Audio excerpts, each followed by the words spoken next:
sponsored by Ancient Egypt magazine. It's a story that spans almost 4,000 years.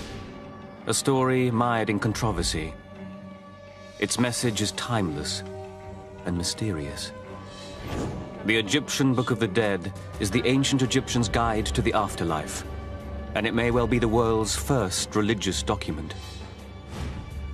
From the maverick archaeologist who plotted to smuggle it out of Egypt, I will not tolerate any deviation from the law, either by you or by your native friends, to a terrifying journey into the afterlife itself.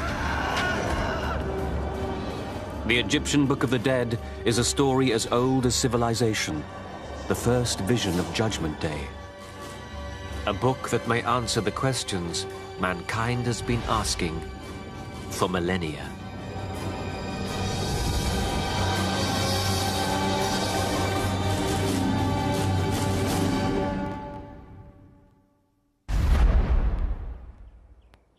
Mummies. The mysterious remnants of one of history's oldest civilizations.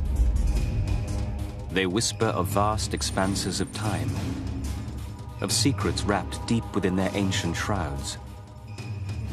They are so familiar, yet so alien.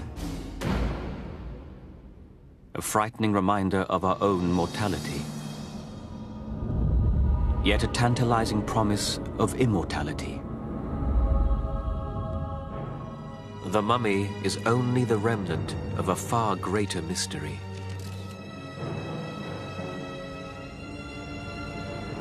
The ancient Egyptians believed in a vast and intricate afterlife.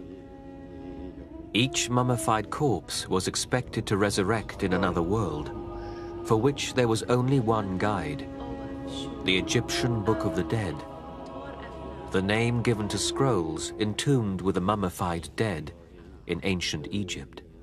The Book of the Dead was a kind of guidebook for the deceased and a book of spells and to aid the deceased in his journey through the afterlife and the process of becoming immortal. It was certainly a book of magic. It's a collection of spells, the chief purpose of which is to enable life after death and immortality to the deceased. It is a book for the dead because it tells us about what the dead will face in the afterlife. This is why we call it the Book of the Dead. It is very important because this is a quest of immortality. It has been said that the ancient Egyptians cared more about their life after death than their life on Earth.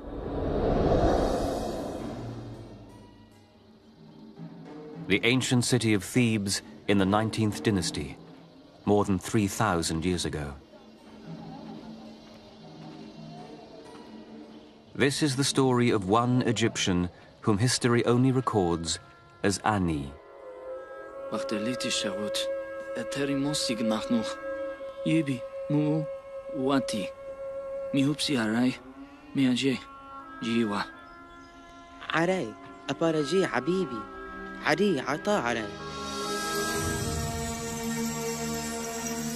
Ani lived during a high point of Egyptian culture, known as the New Kingdom. Between 1600 and 1200 BC, brilliant military pharaohs conquered lands from Nubia to Syria. Pharaohs like Ramses and Seti built enormous palaces and lavish religious temples. Ani enjoyed one of the highest standards of living in ancient Egyptian history. It was in these historic periods of relative prosperity that people began to contemplate questions of philosophy, life, and the afterlife.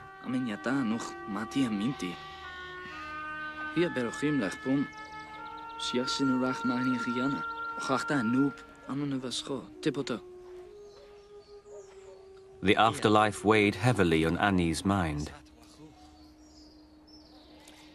The idea of dying without proper preparation for the next world jeopardized one's chances for eternal paradise.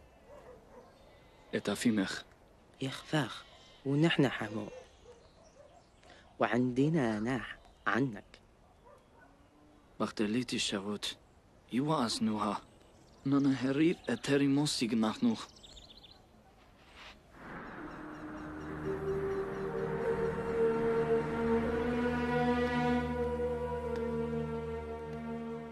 The evidence of Annie's obsession with the afterlife is this extraordinary piece of funeral art, known as the Scroll of Annie. The Scroll of Annie is rightly one of the most famous copies of the Book of the Dead because of the high quality of the artistry. The writing, and especially the beautifully painted vignettes, are really among the most impressive of any of the Books of the Dead that have survived. Archaeologists have uncovered more than 25,000 copies of the Egyptian Book of the Dead, the oldest text dating from 1500 BC, the latest from the 4th century AD.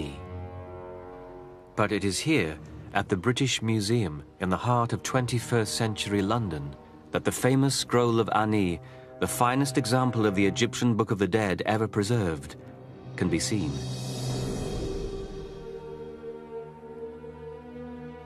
Painted in approximately 1250 BC, it contains 65 prayers and magical spells, and over 150 colorful illustrations. This exquisite piece of work is one of the longest scrolls ever discovered. When unrolled, it measures an incredible 78 feet. But the way in which the museum acquired this masterpiece is steeped in controversy. The scroll was brought from Egypt in 1887 by a museum curator, Dr. Ernest Alfred Thompson Wallace Budge. He was a prolific author, writing over 100 books on Egyptology, most of which are still in print. He published some of the first translations of important Egyptian text. He collected thousands of artifacts, acknowledged as some of the finest examples of ancient art. Yet there are those who say Budge was a second-rate scholar, a poor archaeologist, and a cultural thief, acquiring antiquities by any means possible. He was out there, well, basically looting and pillaging and buying up what he could. People apply cultural judgments which are totally out of time. The fact that he took materials out of ancient cultures for its day was quite normal. You can't look at him from a modern point of view. You know, he's a cultural thief. This is not the way they looked at it in those days. But on the other hand, he did sail very close to the wind. I think he was a thief. Because, you can be an honest man all your life, but if you steal something, you become a thief.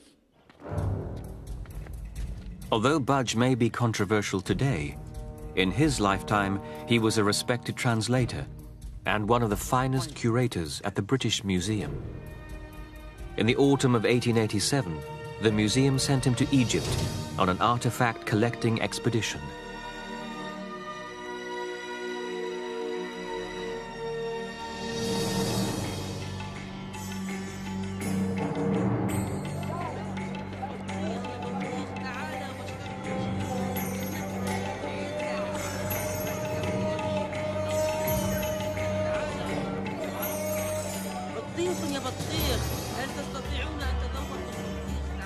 Budge's trip to Egypt was perfectly timed. Shortly after his arrival, news of newly discovered artifacts began to surface, which he noted in his autobiography. Before I'd been in Cairo many hours, I found that everyone was talking about the discoveries made in Upper Egypt, and the most extraordinary stories were afloat. Rumors of the finds have reached all the great cities of Europe, and there were representatives of several continental museums in Cairo, each doing his best to secure the lion's share.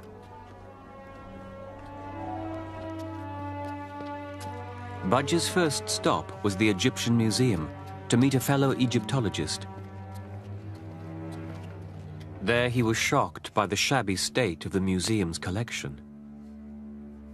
This scarab is supposed to give its owner immortality. In this place, it's lucky if the scarab itself lasts 6 months. Egypt doesn't have the resources that the great European museums have, Mr. Budge. But you think at least you could dust the place? You think at least they could keep the treasure from water damage? Well, hopefully the new director will help change that. Ah, the famous Monsieur Grabeau. Overseeing the recovery and preservation of all Egyptian artifacts was the new head of colonial antiquities, a Frenchman named Eugene Grebeau. Monsieur Grebeau would argue that the British Museum is just another thief smuggling away Egypt's heritage. Sounds just like a Frenchman. مستر باتش يا سيدي تعلمت كلمة الكنز من الأقصر. Treasure in Luxor? That doesn't sound like archaeology to me. Emile, I'd like you to meet my assistant, Ramsey. Marhaba. You're not planning on doing anything illegal, are you? Of course not. Purchasing antiquities is a theft. It's not a theft. As long as Egypt treats its treasures like this, it's preservation. Good day, Emile.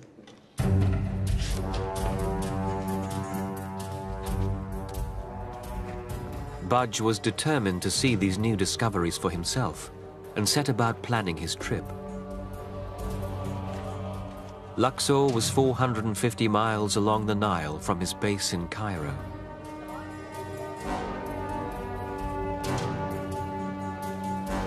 Budge knew he had to reach Luxor before other collectors. His competitive instinct served him well, for among the artifacts was a window to another world, one that modern man had never seen. The discovery of the scroll of Ani is one of Egyptology's greatest stories. An adventure involving conspiracy, intrigue, and a controversial hero, Ernest A. Wallace Budge.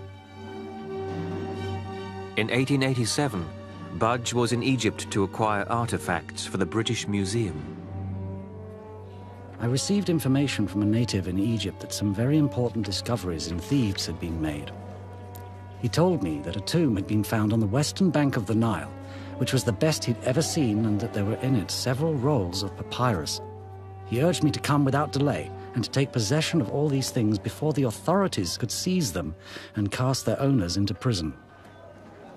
The late 19th century was a really dynamic time in the history of Egyptology. On the one hand, you had the emergence of modern archaeology, but at the same time, you had the old, long-standing tradition of looting, of even mining sites by antiquities dealers. Budge rarely excavated antiquities from tombs. He preferred to buy them from dealers. This thriving black market led to an extraordinary collection for the British Museum. But it also helped destroy some of Egypt's archaeological treasures. Then the black market for selling antiquities was very bad. Egypt was raped. We call it the rape of the Nile. They raped the Nile. They took this heritage out of the country, and it's now everywhere.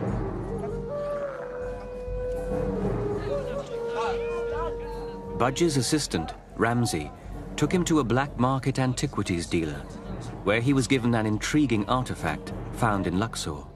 He protecteth the weak against the strong, and he heareth the cry of him that is bound in fetters. In 1887, Budge was one of the few Westerners who could read hieroglyphics. It is real, yes? Yes, I'd say it's very real. It's a description of the sun god Ra. It's 18th dynasty. I would venture to say that this is from a copy of the Book of the Dead. I call it the Bible of the Egyptians. It's the oldest religious text in the world. Surely not older than the Bible. Indeed it is. In fact, this piece seems to be from the so-called negative confessions. This was a list of sins one should not commit. The real source of the Ten Commandments. Mahmoud. Yes. Is this the only piece of papyrus? Oh, no. The man who found it, the man who found the scroll, he cut it into small pieces to sell it to collectors. I have no more. But this is from the new discovery. Yes. I have someone bring you to the man who found it. He is in Luxor. The problem with black market antiquities is that people wind up stealing things and taking them out of their context. Whether it was done in the 1800s or today, it is equally bad. By doing this, you completely destroy any understanding one has of the object. It's a pleasure, as always, Mahmoud. You still prefer British pounds, I take it? Of course, Mr. Budge. I'll have a guide waiting for you tomorrow morning. It is a 2-day ride. We'll be ready. Budge knew he had to hurry. He was well aware that the new director of antiquities at the Cairo Museum, Eugene Grebeau, was trying to get there first. Back in 1887, the rumored find of papyrus scrolls was important. But the true historic value of the Book of the Dead is only now being understood.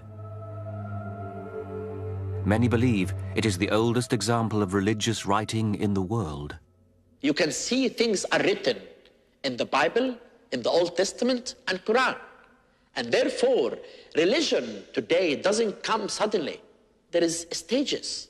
The Book of the Dead is really the first stage of the human thinking about the afterlife.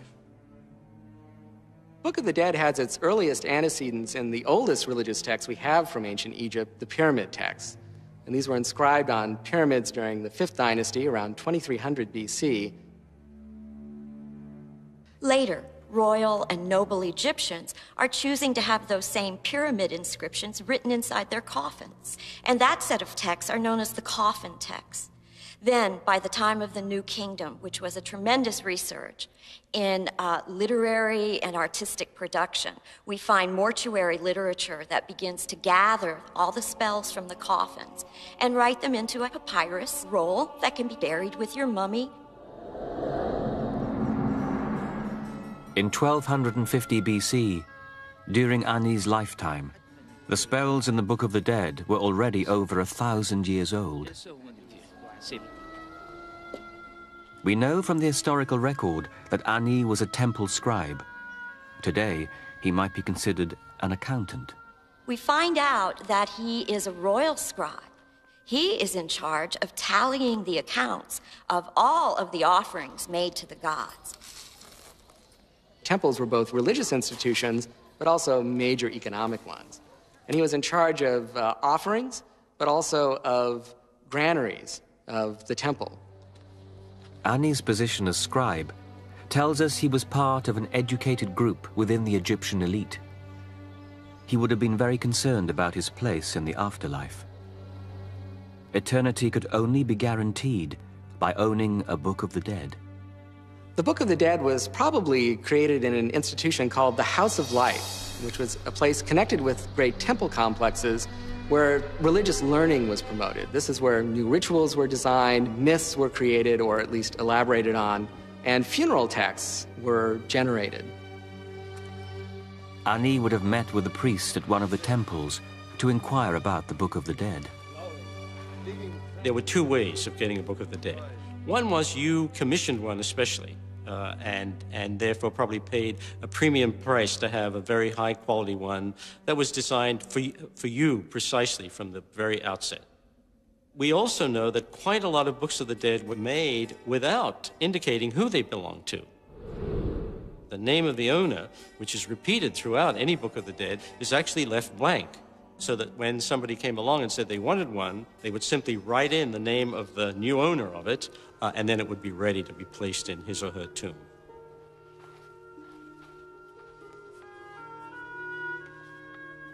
Temple complexes in the New Kingdom were both places of worship and business. Yachim tevenat noa. Ish.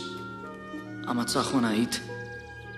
Lamit at chaknu bahar at chukmuchim. Tabaran shofet bordel. Itach manorea griyamcha. An Egyptian scroll began life as a stalk of the papyrus plant, which grew plentifully along the Nile. The stem's outer rinds were removed, then laid in strips and pounded together into thin sheets. In a dry climate like Egypt's, papyrus was extremely stable, lasting for thousands of years without any deterioration. The next step in constructing a Book of the Dead was the writing of the spells. The scribal profession was one of the most esteemed in the ancient world. They controlled knowledge, and knowledge is power.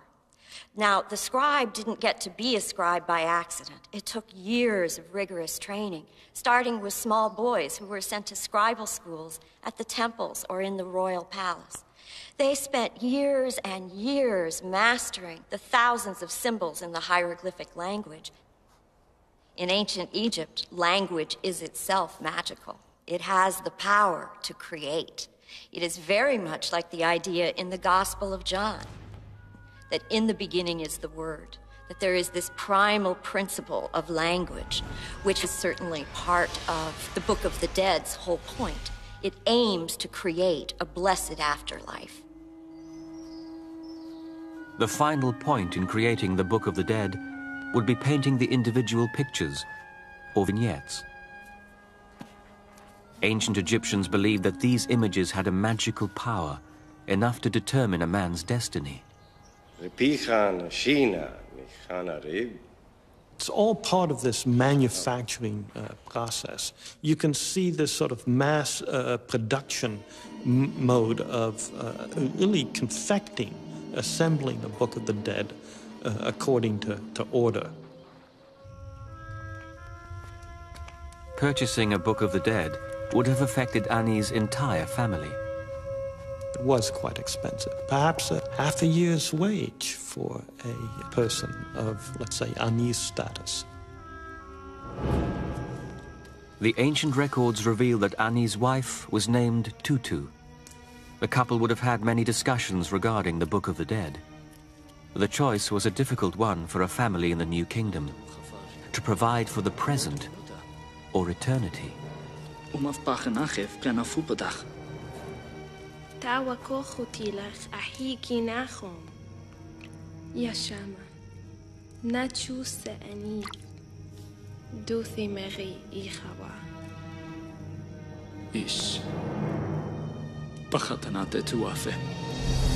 Annie's quest to acquire a Book of the Dead did in fact bring him immortality, but not until the intervention of Wallace Budge, 3,000 years later. I assure you, I make a very unpleasant enemy.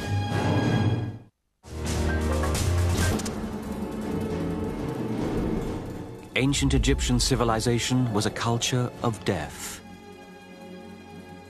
Very little is left of ancient Egyptian daily life, but we know a great deal about them because of the lavish attention they devoted to their tombs, their treasures, their scrolls, and even their mummified corpses. Today, the religion of the pharaohs is meeting the technology of the 21st century. In an unprecedented study, Egyptologists are applying cutting-edge medical science to 3,000-year-old mummies. The digital technology allows Egyptologists to virtually unwrap mummies without doing any harm. Oh, I see. You even have the false beard. Beneath the wrappings, a 2,000-year-old amulet protects the deceased from the dangers of the afterlife. This is from 600 BC, 2690. Now, when they were wrapping the body, they would also put amulets, protective amulets, all around the body, both in the front and also in the back, that would help the body achieve an afterlife.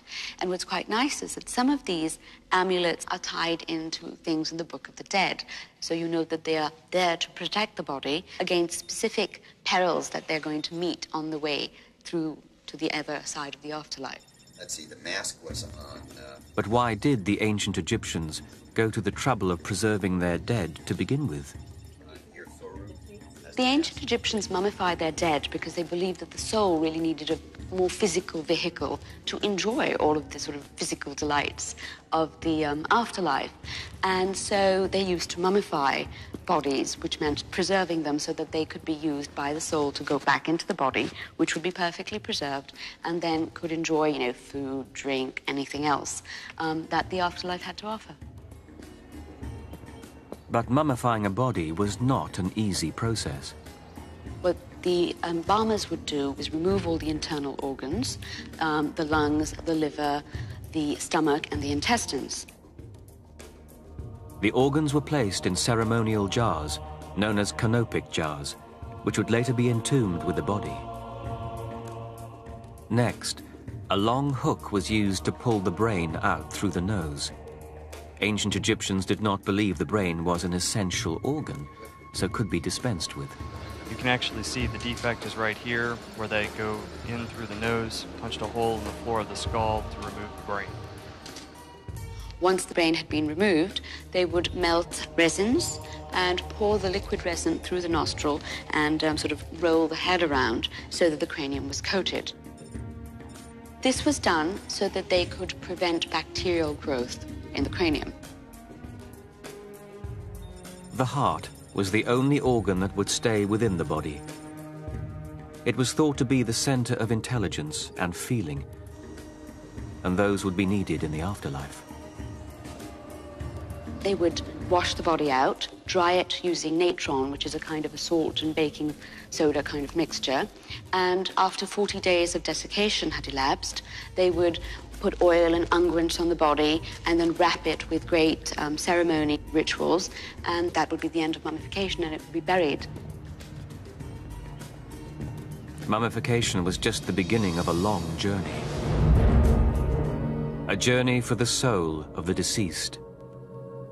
And the Egyptian Book of the Dead was the only guide to a life beyond the grave. Around the year 1250 BC, an Egyptian scribe named Ani began thinking seriously about the afterlife. He believed the Book of the Dead would offer him peace of mind. When you die and you are getting to the afterlife, the journey in between is very perilous. And the deceased spirit, before they were reborn forever, had to go through a series of tests. And the Book of the Dead provides answers and protection against the perils of the journey. This is a quest of immortality. Without knowing what is in the Book of the Dead, the deceased will never go to the afterlife. The most important thing for the ancient Egyptian in the afterlife. The Book of the Dead was a costly proposition, and the decision to purchase one, a difficult and complicated process. With 186 spells to choose from, a scroll would be produced based on a person's needs and budget. The priests of the temples helped a person choose which spells would be needed in the afterlife.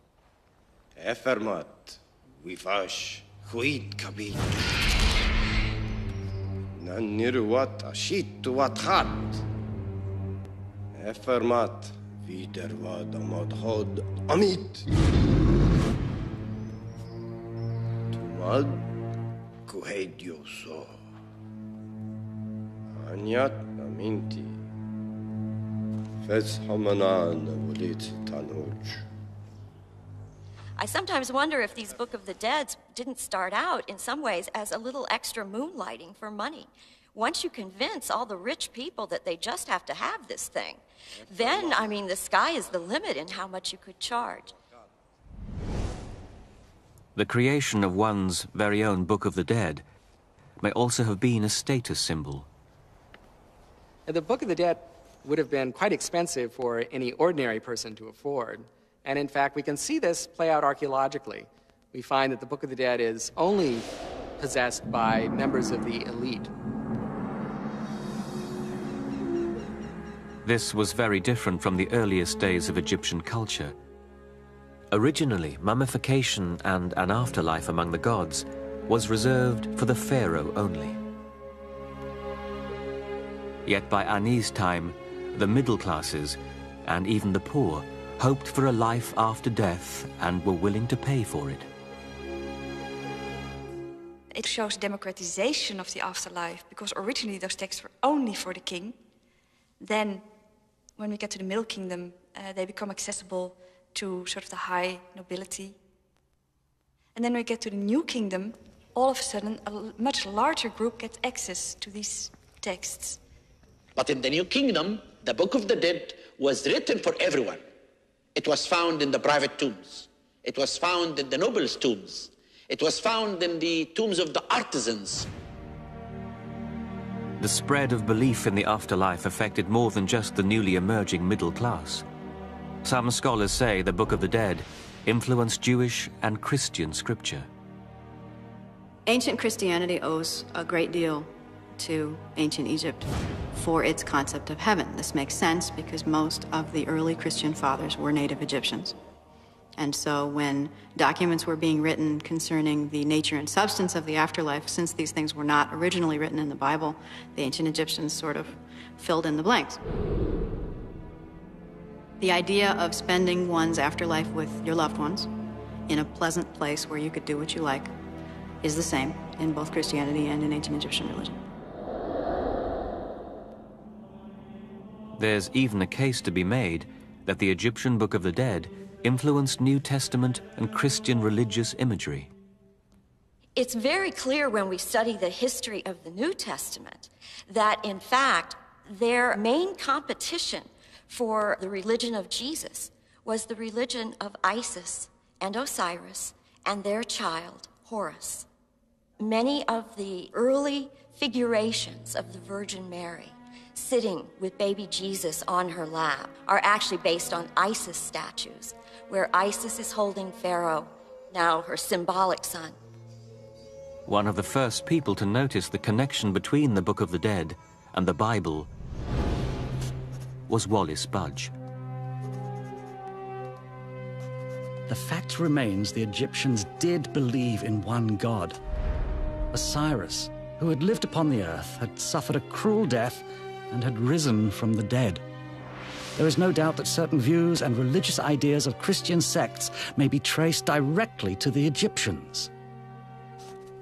It's interesting to see how people's ethical beliefs and religious beliefs, no matter where they are from or what century they were sort of written in, all have a great deal in common.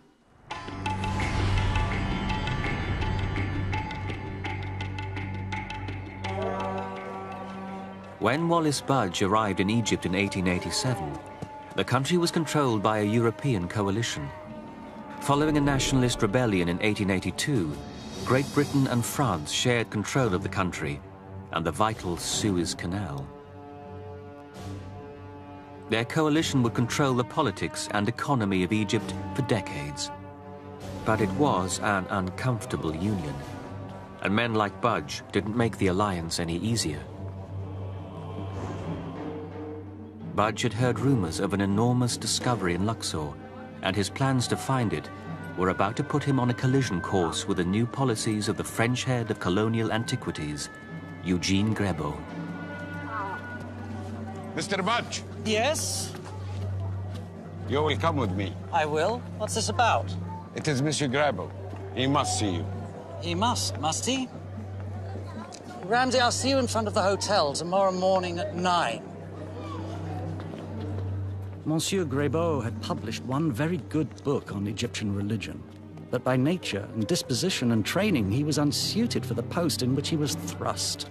Sit. You are to wait here. Here? And all those who had at heart the welfare of Egypt regretted the appointment.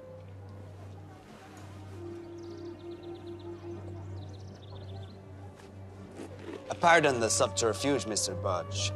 I thought it might be unseemly for the director of the Egyptian Museum to be seen in public with a man of your reputation. Monsieur Grebo, I presume. My reputation and that of my museum are among my most cherished honors. Will you join me for tea? I'm afraid you will have to return to the British Museum empty-handed, Mr. Budge. As the keeper of Egypt's antiquities, I must inform you it is my intention to prevent any looting of the nation's treasures. Monsieur Grebo, the goal of the British Museum is the preservation of the world's heritage. My predecessor tells me that on your last trip, you left Egypt with over 1,400 illegal antiquities. Your predecessor sent nearly the same amount back to the Louvre. It is illegal to remove antiquities from the country, Mr. Budge. I intend to enforce the law strictly. Anyone suspected of illegal antiquity trading will face painful scrutiny, perhaps even torture. Threatening the men and women who live here is not the way to gain their trust. I do not need their trust. I need their obedience. All antiquities belong to the state and to the state's museums. But these people have made their living from antiquities for generations. Rather than fight them, you should make an alliance with them. They will lead you to even greater finds. The law is quite clear. All antiquities, whether discovered or not, fall under my jurisdiction. I will not tolerate any deviation from the law, either by you or by your native friends. Well, I'm sorry we don't see eye to eye. Do not oppose me, Mr. Budge. I assure you, I make a very unpleasant enemy. I don't see you as an enemy. Just unpleasant.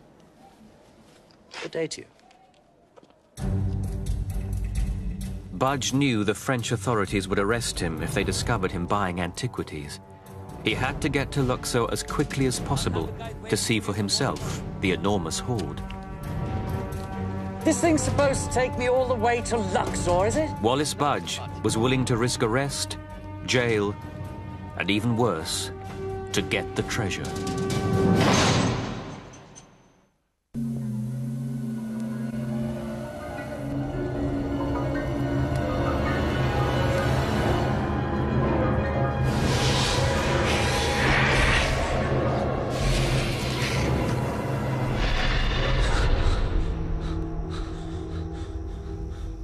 Annie, Abend. يا وديع يا وتكنيفة يا تبيرمو. If an ancient Egyptian wanted to guarantee himself eternal life, there was only one answer: the Book of the Dead.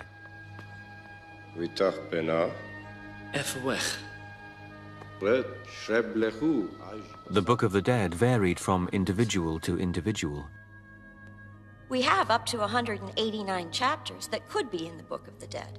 In fact, that's almost never the case, that we have all 189.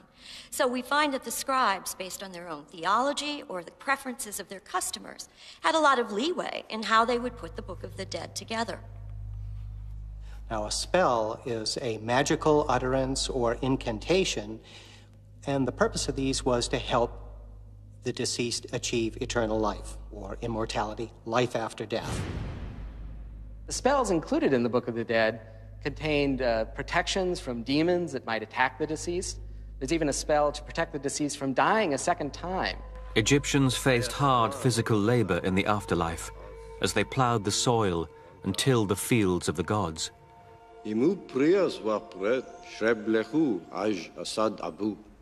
Anut. Ah, Nanuin Shabti. Mashiet Lav, Ufat Lav. Chapter 6 allows the deceased, whenever called upon to perform any manual labor, the deceased brings to life little clones of him or herself, and they do all the dirty work. So everybody had to take Chapter 6 with them, because otherwise you'd be there in the underworld without your maid. The Egyptians even rated some of the spells. Some of them were annotated, truly excellent, good 1,000,000 times. Now, how a dead person could report back on them, I don't know. The Egyptians believed that the heart was the most important organ that one possessed, and that was where one's soul lived, that was where one's essence was, where you thought, believed, everything came from there. And thus they left the heart inside the body because they felt that your heart was necessary as part of the process of getting to the afterlife. Such an important organ needed extra protection. That protection came in the form of the heart scarab. The heart scarab is a representation of a scarab beetle. The reason why it's a beetle is that the rising sun in Egypt was symbolized by a beetle, a winged beetle, rising up above the horizon. So this scarab beetle was associated with the idea of the rising sun. The rising sun was a symbol for the rebirth of dead Egyptians. The scarab would be inscribed on the back with one of the spells that you see in the Book of the Dead, which basically explains why I did not lie, I did not steal, I did not cheat, and my heart is good, it is justified. The heart scarab is a bit like a crib sheet for the deceased. They were very concerned that their heart might reveal certain things that they had done while they were living that could be injurious to their chances in the afterlife.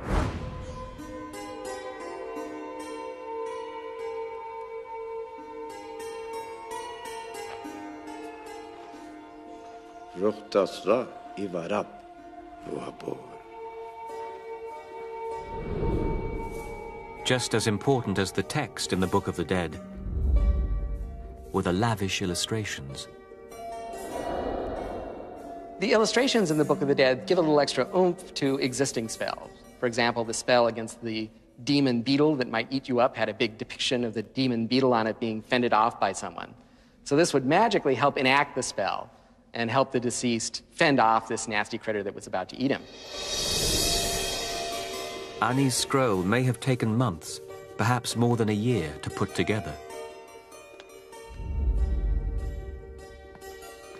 To an ancient Egyptian, it was well worth the time and effort, for it was meant to last for eternity.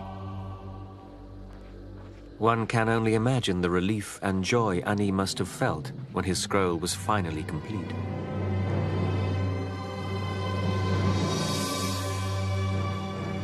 There are many scrolls from ancient Egypt, but few have the elaborateness and artistic splendor as the scroll of Ani.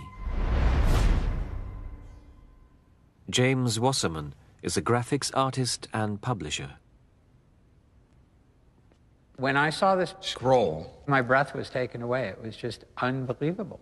You know, the color, the richness, the mystery of the images, the power that was obviously in there was phenomenal. At the same time, I was studying the text, trying to learn what the heck the book was supposed to be.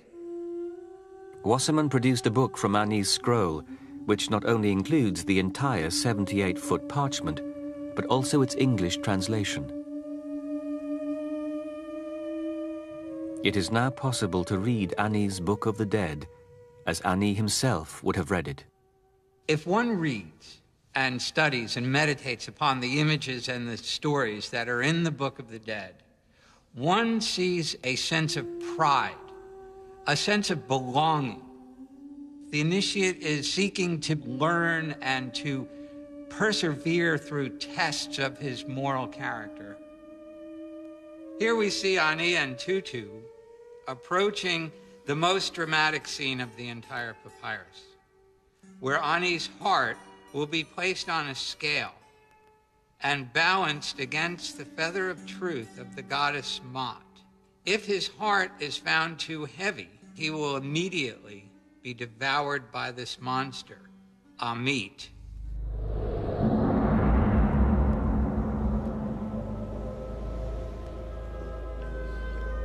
For the ancient Egyptians, death was the first step toward salvation. When Ani's wife died, the scroll may not have been placed in her tomb, but it would guide her. A single scroll meant to unite a couple in the field of reeds.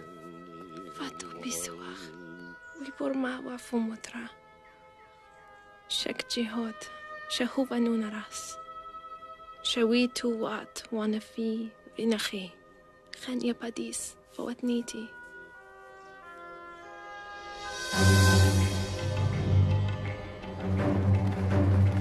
"3,000 years after Ani lived, Ernest Wallace Budge was on a mission. He'd been told of a rumored treasure recently discovered in Luxor, the modern name for the ancient city of Thebes. And he intended to be the first one to the ancient trove. Thank you, gentlemen. There will be bigger bakshish on my return. But his quest was about to be interrupted. Stop. Mr. Budge? You again? What is it this time? You are under arrest. Here. Under the orders of Eugene Grebeau, the new and zealous guardian of Egyptian antiquities, who was also on his way to Luxor. قوام البوت بتاعت ميشيو جرابو عم تغرق ملقوط بالنهر. ماذا؟ غضبان ينادي لك من الشط. Stay here till I return back. Budge's assistant, Ramsey, had learned that Grebeau was leaving for Luxor that very morning, and had told the captain of Grebeau's barge that if he ran it ashore, Budge would give him 50 British pounds. And so I will. A fine piece of work, Ramsey, my boy. Budge already had a reputation for deception. His questionable methods of acquisition are still being debated today. One problem with Budge is that he wasn't an archaeologist. He cut corners and bended rules at a time when you could pretty much buy anything you wanted. And so he was also thought of as being perhaps a little less than ethical in terms of his collecting methods. I get the impression that Budge, with some of his wheeling and dealing, was much more on the Indiana Jones side than on the side of the little old scholar, you know, who just wants to sit in the back room of the British Museum. But others suggest that Budge's approach to collecting was common at the time. When one considers the number of antiquities that were lost, destroyed, stolen, one can only thank somebody who was a bit of a scoundrel like Budge for having the wherewithal to go in and kind of bribe officials and engage in these bizarre little subterfuges, because he preserved these things. Then he used his influence, and he used his scholarship at that time. He used his presence and his friendship to the foreign Egyptologists in Egypt to steal many antiquities and take it out of the country and put it at the British Museum. That was not fair. At last, Budge set off for Luxor, still one step ahead of his nemesis. The treasure he sought was said to include rare pieces of an Egyptian Book of the Dead. When I arrived in Luxor, I found that the dealers had indeed collected many valuable things from the tombs at Western Thebes. No. This is antiquity. Antique? Okay. The natives treated the government's claim to all antiquities in Egypt with contempt. Antiquities were plentiful. Come. £6 dat. Dat het £5. But money was not. Shukran. Oh, shukran. Afla.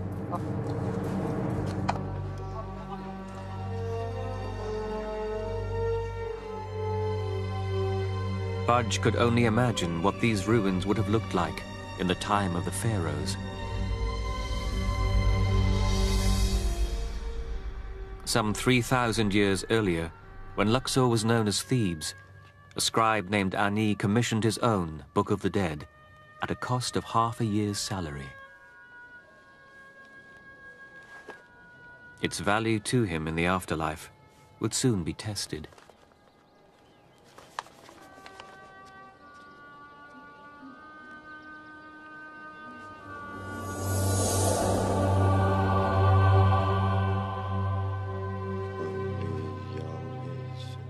We do not know how Ani died, but we have a good idea of how he was buried. As a royal scribe, Ani was a member of the elite. His entombment would have been elaborate and expensive.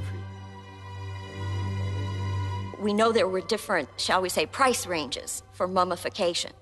Poor people would choose a mummification form that was really very low rent. The poor person would be taken by his or her family and buried in the sand outside somebody else's tomb or pyramid. And the hope there was that the poor person could sort of follow along. There was kind of a trickle down. If you got the high-end funeral, your mummification could take up to 272 days. You got all the best coffins and sarcophagi. After mummification, the deceased was placed on a boat-shaped sledge pulled by oxen and taken to his tomb in one of the large cemeteries that dotted the western shore of the Nile.